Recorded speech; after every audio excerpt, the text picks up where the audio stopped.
bel bonjour, hello, hola. Bonjour Caribbean people de la diaspora.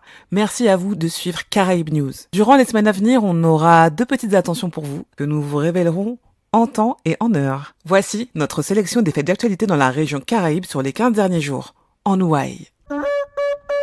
Haïti. Avec une augmentation des étudiants haïtiens, les traducteurs comblent les écarts. Webster Corneille est un créolophone haïtien et un intervenant en anglais seconde langue à l'école élémentaire Promise Prep à Indianapolis dans l'état de l'Indiana, aux États-Unis. Il soutient des élèves haïtiens et leurs familles en les aidant en mathématiques et en lecture, ainsi qu'en servant de traducteur et de médiateur entre l'école et les familles. L'école a constaté une augmentation du nombre d'élèves haïtiens en raison de départ d'Haïti à la suite de catastrophes naturelles et d'instabilité politique. Le rôle de notre ami Webster est important pour aider ses élèves à s'intégrer dans la société américaine et à se sentir acceptés. Webster a créé un groupe de messagerie WhatsApp pour faciliter la communication avec les familles et il essaie d'incorporer la culture haïtienne dans l'école pour aider les élèves à se connecter à leur patrimoine. L'Association haïtienne de l'Indiana estime qu'entre 20 000 et 30 000 Haïtiens vivent actuellement à Indianapolis. Webster ou Jassav, Big Fosbao.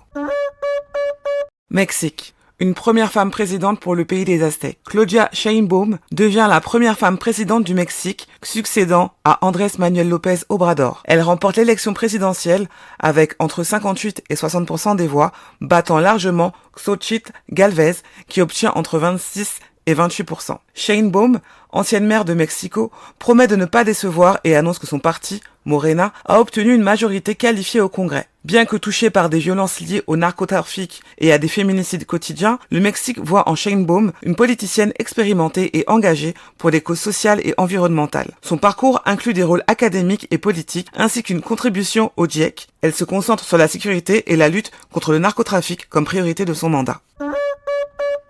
La communauté africaine et caribéenne au niveau mondial. Kwanda, une nouvelle façon de faire la philanthropie. Kwanda est une plateforme qui rassemble les diasporas pour mutualiser les capitaux et financer des projets sociaux en Afrique et dans les Caraïbes. La plateforme est financièrement transparente et permet aux membres de décider de l'utilisation des fonds. Son fondateur, Jermaine Craig, vient de Londres, en Angleterre. Il a passé 10 ans à concevoir des produits technologiques et des systèmes organisationnels internes. Avec un vif intérêt pour l'impact social, Jermaine dévoue aussi son temps à la création d'un monde généreux et à améliorer les débouchés pour les communautés marginalisées. Il a créé Kwanda car il estime que nous avons besoin d'une source fiable de financement et que nous devons être sur le terrain lorsque nous parlons du développement de nos pays d'origine et de nos nations. So, Jermaine, how is Kwanda positioned within the non-profit sector? We're positioned quite uniquely within the non-profit sector.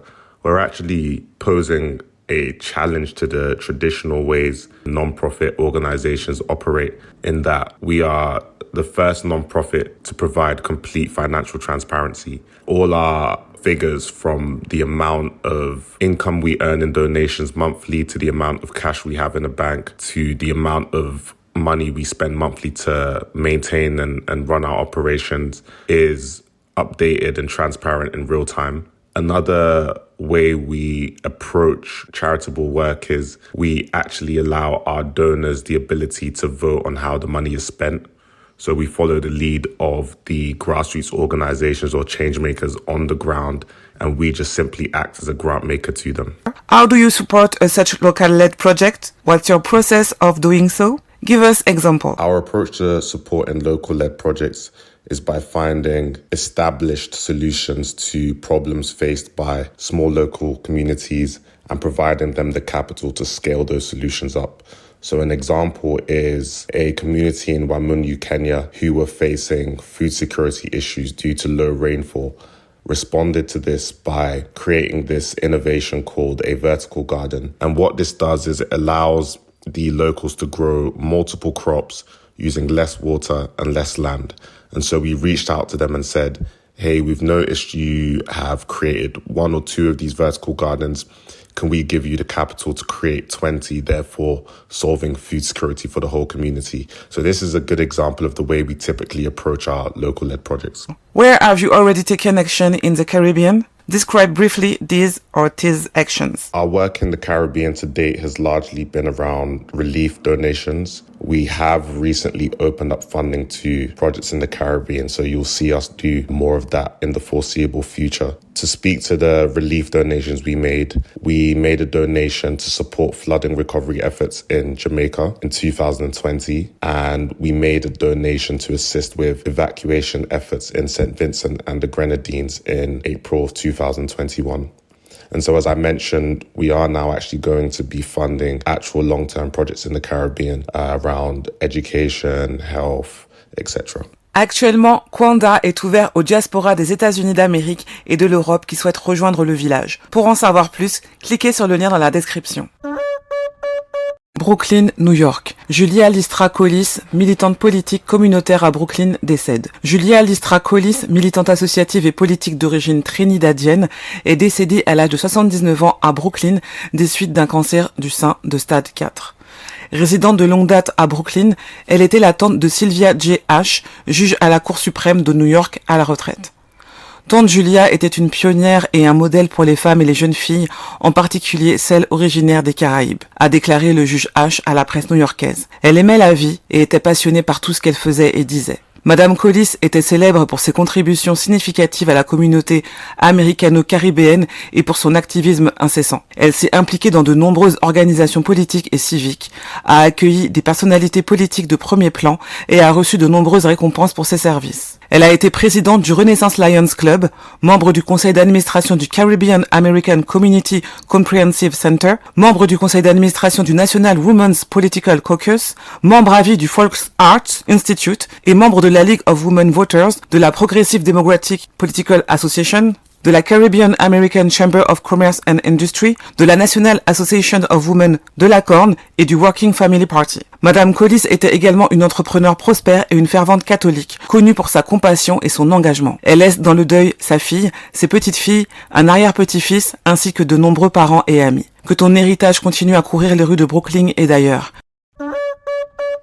Haïti. Haïti nomme un nouveau Premier ministre, Gary Coney. Gary Coney, un spécialiste du développement de l'ONU, a été nommé Premier ministre d'Haïti, apportant un espoir de stabilité dans le contexte de la violence des gangs qui sévit dans la capitale, Port-au-Prince. La sélection de M. Coney par la majorité du Conseil de transition marque une étape cruciale vers le rétablissement de l'ordre, alors que le pays attend le déploiement d'une force de police du Kenya et d'autres pays soutenus par l'ONU. La vaste expérience de M. Coney, notamment son précédent mandat de Premier ministre d'Haïti et son rôle récent de directeur régional de l'UNICEF pour l'Amérique latine et les Caraïbes, le place en bonne position pour relever les défis du pays. Sa formation en médecine et en santé publique, ainsi que son travail de reconstruction d'Haïti après le tremblement de terre de 2010, souligne son engagement en faveur de l'amélioration des conditions de vie des communautés démunies. Malgré les obstacles, le leadership de M. Coney est perçu comme une lueur d'espoir. La décision du Conseil de le nommer s'inscrit dans le cadre d'un effort plus large visant à sélectionner un nouveau cabinet et à organiser des élections générales d'ici la fin de l'année prochaine dans le but d'apporter un avenir plus stable et plus sûr à Haïti. Saint Martin. Discours national de la vice-première ministre Veronica Johnson-Webster sur la crise énergétique de la GB. Suite à un incendie dévastateur chez GB, le 2 juin 2024, 2 moteurs ont été rendus inopérables, entraînant une crise énergétique à Saint Martin. Malgré les tentatives pour obtenir des générateurs mobiles, la quantité nécessaire n'était pas disponible. Le gouvernement travaille avec la direction de GB pour trouver des sources alternatives et mettre en place un plan à court terme pour restaurer la situation normale. En attendant, la population est priée de faire preuve de patience et de coopération en économisant l'énergie. Le gouvernement s'engage à tenir la population informée de l'évolution de la situation. Saint-Vincent et les Grenadines. Le secrétariat de la CARICOM lance des consultations sur le CSME. Du 3 au 5 juin, à Saint-Vincent et les Grenadines, le secrétariat de la CARICOM a organisé des consultations sur la mise en œuvre du marché unique de la CARICOM en collaboration avec le ministère des Affaires étrangères et du Commerce extérieur. La délégation a rencontré des responsables gouvernementaux et d'autres parties prenantes pour évaluer les arrangements existants, identifier les contraintes et trouver des solutions. Des consultations similaires ont eu lieu dans d'autres États membres de la CARICOM, notamment Sainte-Lucie, Saint-Kitts-et-Nevis, avec le soutien du 11e Fonds européen de développement. Retrouvez le lien vers le média source de chaque information mentionnée ici dans la description de cette vidéo. Dites-nous ce que vous pensez des sujets abordés dans cette édition. Donnez-nous votre avis sur Caraïbes News de manière générale. On vous lira et on vous répondra. Et puis, n'oubliez pas que durant les semaines à venir, on vous prépare quelques petites attentions. On va vous révéler tout ça très bientôt. Mais en attendant, restez connectés.